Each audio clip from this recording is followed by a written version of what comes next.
Попо пијан што паднал во калта. Чита Александар Станојков. Еден пијан поп, врвејќи по едно калдрмче, паднал од калдрмчето во калта во еден батак.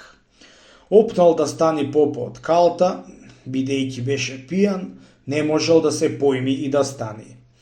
Секој човек што ќе поминал покрај патот, ќе го пожалал и ќе посигнал со рака да го изваите од калта. Дај, оче свети, рака да те изваам од калта, ќе му речел. Бегај од тука, бре, јас зар ќе ти давам рака, ќе му речел налутено попот.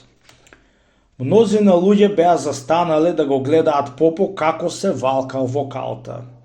Имало и некои негови пријатели што сакале да го изваат од калта, арно ама тоа му било мака што не подавал попо рака.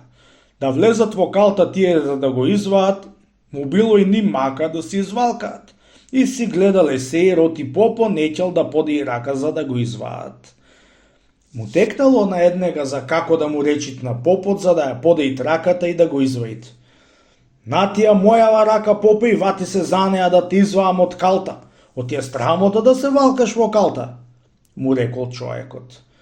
При се што беше попо пијан, кога чуло ти му рекле на, веднаш беше се острелушил и ја подал раката да земи тоа што ќе му дај човекот, што му викнал на. И човекот го грабнал за рака, та го изваил од калта. Ете како сакало да му се речи на попо, рекле тие што стојале и сеј гледале. На, попе, ракава, а не дај, попе, рака. Чунки, попоите се земачи, а не се даачи. Даат тоа која ќе му велат дај, попе, не ти даат. А која ќе велиш на, ќе ти дава рака, ама празна.